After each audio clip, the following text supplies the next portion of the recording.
साथियों, सभी पत्रकार बंधु को मेरी ओर से आप सभी को खूब खूब धन्यवाद, आभार।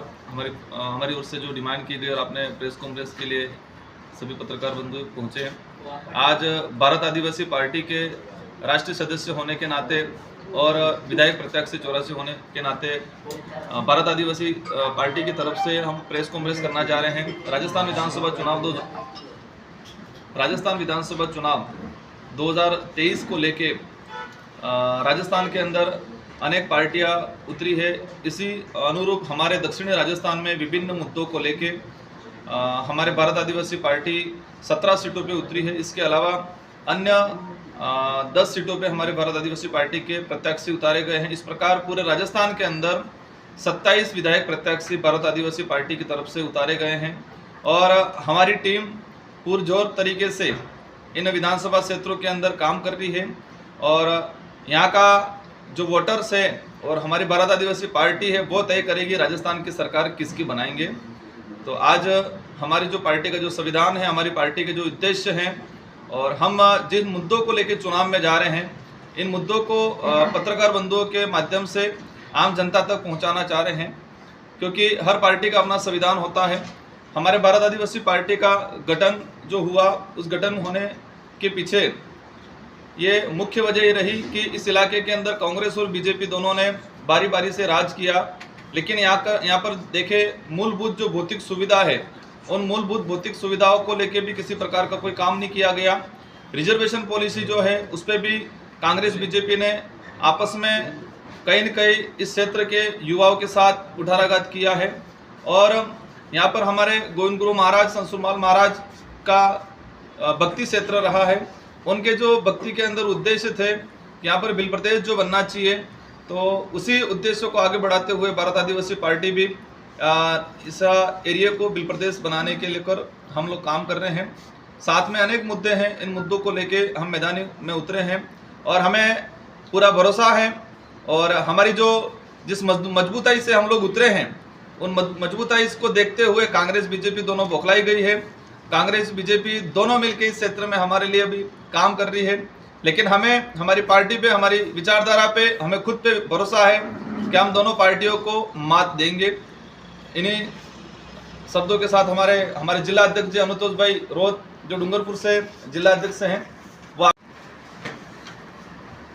सभी साथियों को जय जोहार। हमारी प्रेस कॉन्फ्रेंस में आप सब आए, उसके लिए तहे दिल से शुक्रिया।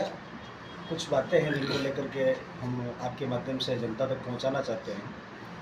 जो राष्ट्रीय मुद्दे हैं, राष्ट्रीय मुद्दों को लेकर के हम आपको बता दें। इसके अंदर मुख्य बिंदु जो है वो हम आपको बता देते हैं। भारत के संविधान की उद्देशिका में उल्लेखित समाज व्यवस्था को धरातल पर लागू कराने के लिए हम भारत आदिवासी पार्टी इस क्षेत्र में लाए हैं। पृथ्वी की सबसे पुरानी पर्वतमाला अरावली को खनन से बचाकर जैव विविधता संरक्षण करेंगे हम लोग। राज्य के जिस गांव में 50% जनसंख्या अनुसूचित जनजाति की निवास रहते हैं, उस गांव को अनुसूचित क्षेत्र घोषित कराएंगे। राज्य के ग्रामीण क्षेत्रों में अंग्रेजी शराब की दुकानों की वजह से जो पारिवारिक झगड़े हो रहे हैं, उन झगड़ों को बंद कराने के लिए हम गुजरात की तर्ज पे इस एरिया को अंग्रेजी शराब मुक्त करवाने की डिमांड लेकर के आपके बीच में है। राज्य की सरकारी विद्यालयों में गरीब, पिछड़े, वंचित वर्गों के बच्चे जो पढ़ रहे हैं, इसमें जुलाई से लेकर के अक्टूबर तक दूसरे जो शैक्षणिक गतिविधियां हो रही है, दूसरी जो गतिविधियां कर रहे हैं, उन गतिविधियों को हम बंद कराने की बात कर रहे हैं, ताकि तमाम प्रकार की जो धार्मिक गतिविधियां भी स्कूलों में जो कराई जा रही है वो गलत है, उसको रोका जाए और मात्र स्कूल के अंदर पढ़ाई कराई जाए, ये हमारा घोषणा पत्र में है। राज्य के ग्रामीण क्षेत्रों में सरकारी विद्यालयों और सरकारी अस्पतालों में जो रिक्त पद हैं, उन रिक्त पदों को तुरंत प्रभाव से भराया जाएगा सरकार में रह करके। राजस्थान अनुसूचित क्षेत्र में कृषि, पशुपालन आधारित कुटीर उद्योगों को हम बढ़ावा देने की बात कर रहे हैं। जिला खनिज फाउंडेशन DMF की राशि विद्यालयों में खाली रहे, रिक्त पदों के लिए जारी करी जाए, वहाँ संविदा पे कर्मचारी लगा करके पढ़ाई करवाई जाए। राज्य में वनाधिकार कानून 2006 के पट्टे जिन क्षेत्रों में नहीं मिल पाए, उन क्षेत्रों में पट्टे जारी कराया जाए।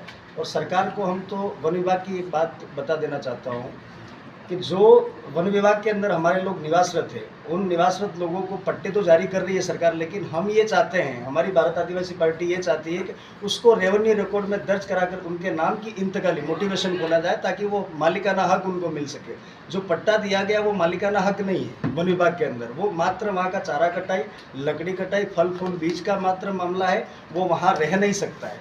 तो ये प्रावधान थोड़ा सा चेंज करे सरकार, इसको हम कहना चाह रहे हैं। राजस्थान में SC/ST व्यक्तियों की दुर्घटना में मृत्यु होने पर जो हत्या के मामले, मृत्यु या दुर्घटना के मामले, उसमें जो भेदभाव सरकार कर रही है, जो भेदभाव पिछले समय में इन लोगों ने किया, आप लोगों के सामने हम बता देना चाहते हैं। कार्तिक बिल का मामला था, पूजा बिल का मामला था, काकरी डूंगरी के अंदर 2 बच्चे मर गए, उनका मामला था। सरकार ने न तो कोई मुआवजा दिया, न उनके घर वालों को किसी प्रकार की नौकरी दी।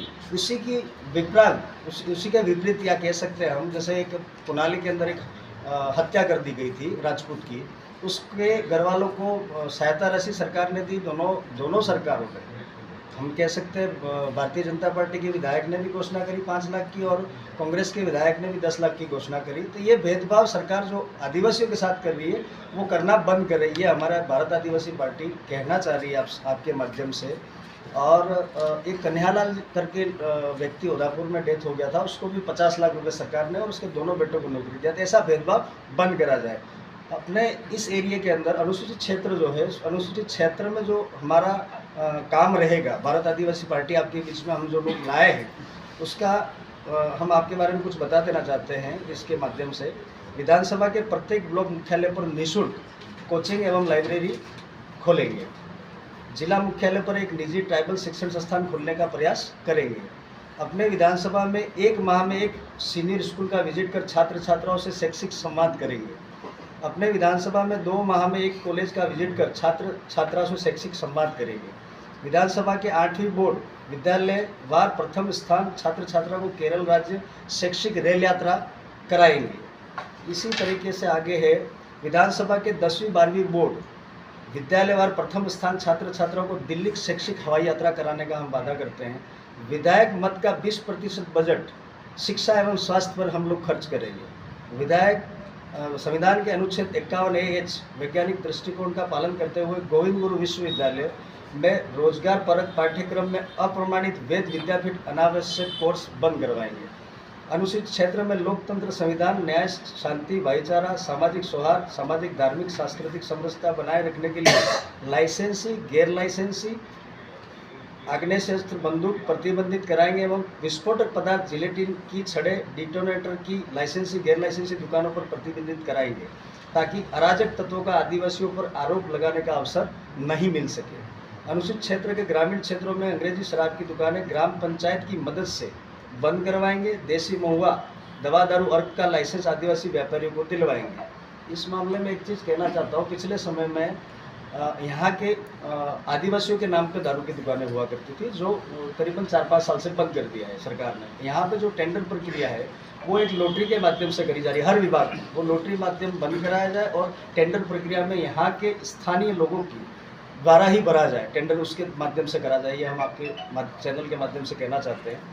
प्रत्येक ग्राम सभा मुखी के माध्यम से होली बाद विवाह करने वाली भील वंश की बेटियों को चांदी की चूड़ी, गजरा, झोला भेंट कराएंगे। संविधान की 5वीं अनुसूचित अनुच्छेद 244 से एक प्रावधान को प्राथमिकता देते हुए जातीय जनगणना कराकर संविधान के अनुच्छेद 15(4), 16(4) के अनुसार आरक्षण व्यवस्था लागू कराने का प्रयास करेंगे।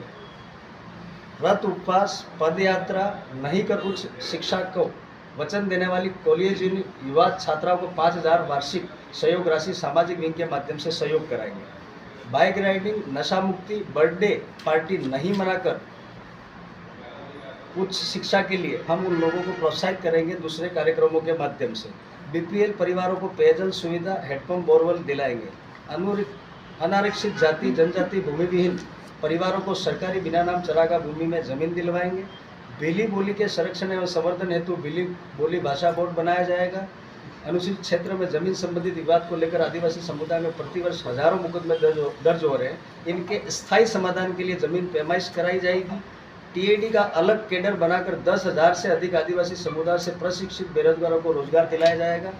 माही नदी पर हाई कैनाल बनाकर प्रतापगढ़, उदयपुर, डूंगरपुर एवं बांसवाड़ा के डैम एवं तालाबों को भरने के लिए पाइपलाइन से छोड़ा जाएगा एवं सूखाग्रस्त क्षेत्र में सिंचाई हेतु पानी उपलब्ध करवाकर आदिवासी समुदाय के गुजरात पलायन को रोका जाएगा। ये घोषणा पत्र में है। एक दो बिंदु और ऐसे हैं जो मैं आपको बता देना चाहता हूँ।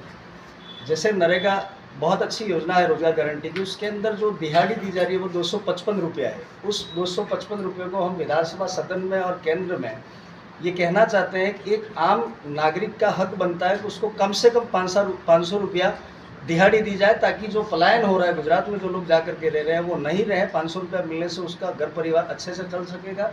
एक पीएम आवास करके योजना है, उसके अंदर जो पीएम लाभार्थी होता है उसको 1,48,000 रुपया दिया जाता है। आज के ज़माने में ये संभव ही नहीं है, लोहा इतना महंगा हो गया, उसको छत बना करके देना है, ये सबसे बड़ी दुविधा है ग्रामीण स्तर पर। वो 1,48,000 में भवन नहीं बना सकता, जबकि सरकार का ये कहना है कि 3,32,000 में एक सुलभ शौचालय बनाए गाँव स्तर पर। 3,32,000 एक सुलभ शौचालय बनवाने के लिए दिए जा रहे हैं। तो हमारी मांग ये रहेगी प्रमुखता से कि जो 1,48,000 है उसको बढ़ा करके हम 5 लाख करने की मांग करेंगे, ताकि वो व्यक्ति अपना मकान आराम से बना सके और रह सके। ऐसे बहुत सारे बिंदु हैं। दलित पिछड़े वर्गों के लिए, वंचित वर्गों के लिए हम लोग भारत आदिवासी पार्टी ला करके आपके बीच में ज़्यादा से ज़्यादा संख्या में हम लोग विधानसभा में 27 सीटों पे हम लोग जो लड़ रहे हैं उसमें ज़्यादा से ज़्यादा संख्या में आदमी भेज करके हमारे यहाँ के हक अधिकारों के बारे में आवाज़ बुलंद करने की बात करेंगे। धन्यवाद।